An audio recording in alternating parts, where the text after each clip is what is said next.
Hello and welcome to the Matthew Allton Art channel again. It's been quite a while since I did a video, a time-lapse video certainly. As you know, I have a Patreon page and we have a fortnightly art challenge on that. And the challenge for this fortnight is animal. So I'm hoping to today draw or paint a cat. They're quite popular subject, so I thought I'd have a go at painting a cat. So I've got a reference photo and I'm going to paint it on Arches Huile Paper using Rowney graduate oil paints as usual and liquid to help the flow of the paint.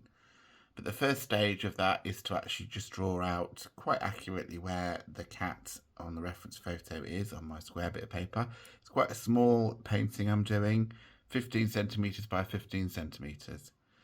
So let's see how we get on. The first stage is I'm going to draw out the cat so that everything is where it should be on the paper, and then I'll move to the painting after that. Because I'm not used to drawing or painting animals, I think it's always a good idea to sort of draw out the outline of where you're going to put the paint so that you can check that you've got an accurate drawing first, an accurate placing of the actual subject that you're doing. In reality, a lot of painters just start by painting out the rough shapes and then sort of mould it into the right shape as they go.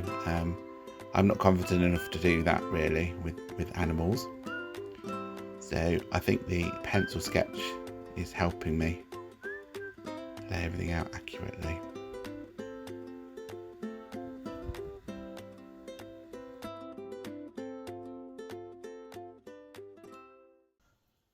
Well, that's the main drawing done. Everything's pretty much laid out where I want it to be. So now I can begin with the painting. So let's see how I get on. I'm starting by adding liquid to the paper, which will make the sort of blocking out colour flow easily on the page, as you'll see. Just starting with a sort of a light green brown sort of dappled effect to indicate sort of vegetation in the background or whatever.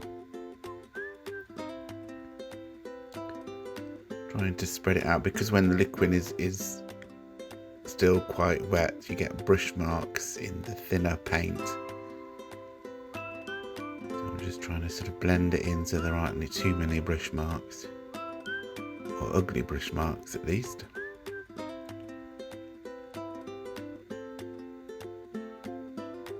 Now starting with a mix of raw umber and cobalt blue, I think it is, or ultramarine blue, sort of almost a black really, just sort of drawing out with the brush where the features are to make sure that everything is okay. Starting with the pink of the inner ear.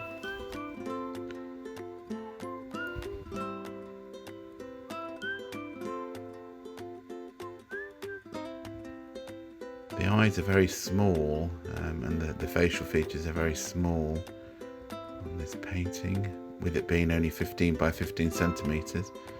So quite a lot of small brushwork involved.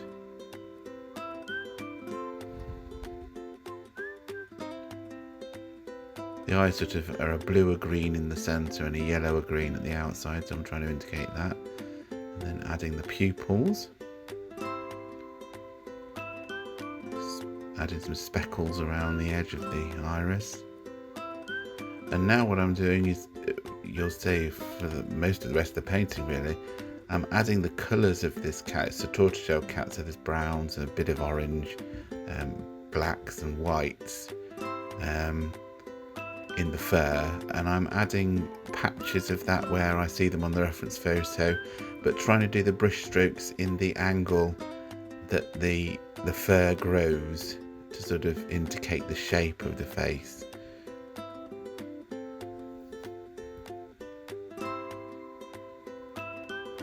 Just putting the major darker marks on the face and the fur. I'm not copying the reference exactly, just indicating where the main areas are. Putting in the darker little dots there for where the whiskers enter the muzzle.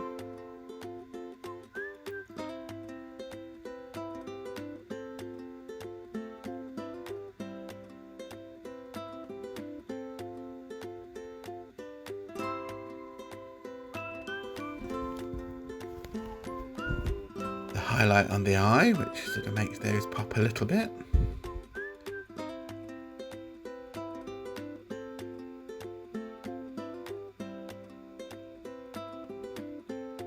I'm not used to drawing animals or painting animals, so this is a bit of an experiment for me really, trying to get fur to look like fur.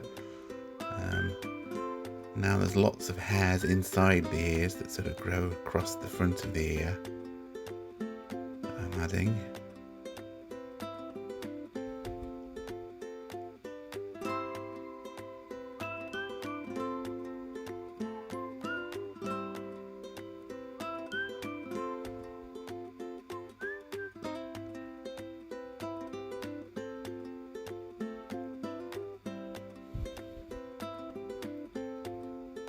Put a shadow underneath the mouth where the light isn't so strong. It's sort of coming from the top right of the image.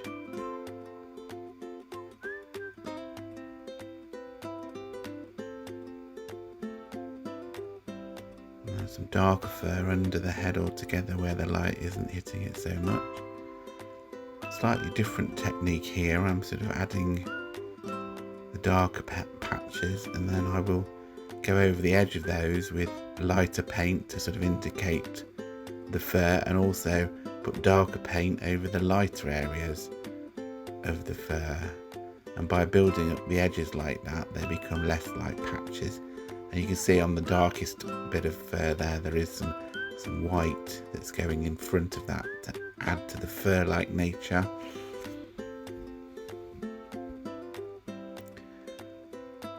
Making the edge of the cat now blend into the background with sort of fluffy brush strokes.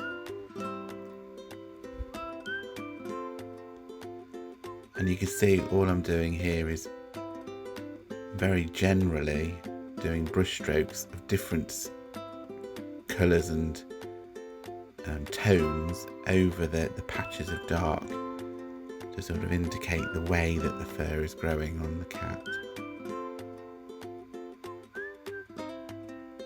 There you can see some whiter fur going over the top of the dark, and some darker going over the lighter areas there.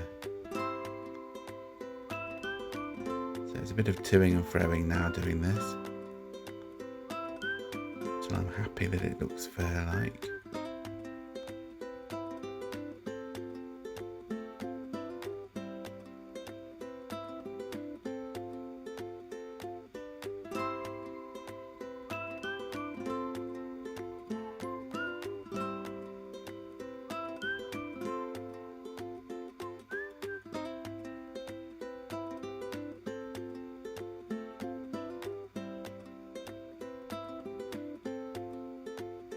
I'm just trying to add some very fine whiskers, which you can't see over the right side of the face because it's lightest there, but it's actually quite difficult to add them with even the fine brush that I've got here. You just saw me wipe them out there and try and add them again.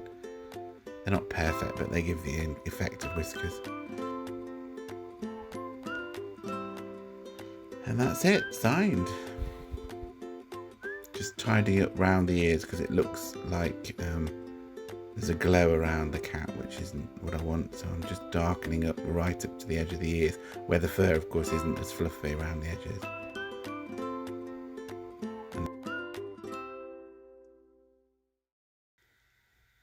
Well, this is the final painting. Overall I'm quite pleased with it. It certainly looks like a cat. So I've achieved the animal theme from the Patreon challenge this fortnight. Considering I'm not used to doing animals really, I don't do them very often, I think it's quite cute. It doesn't really, it's not identical at all to the reference that I've used, but it's cat-like enough to make it look like a different cat, maybe even to the one that was in the photograph. I hope you enjoyed this video, something different from me. If you did, then please give it a thumbs up, and do, if you're new here, subscribe to the channel to see new work as it comes through. I'll also put some links in the description for the materials that I use. You can purchase those from Amazon. I'm an Amazon associate, so I will get a few pennies if you do purchase through those links in the description of the video. Okay, well, thank you very much for watching, as I say, and I'll see you hopefully sooner than it's been. There's been a bit of a break this time, but I'll try and do another one this week. Thanks, bye.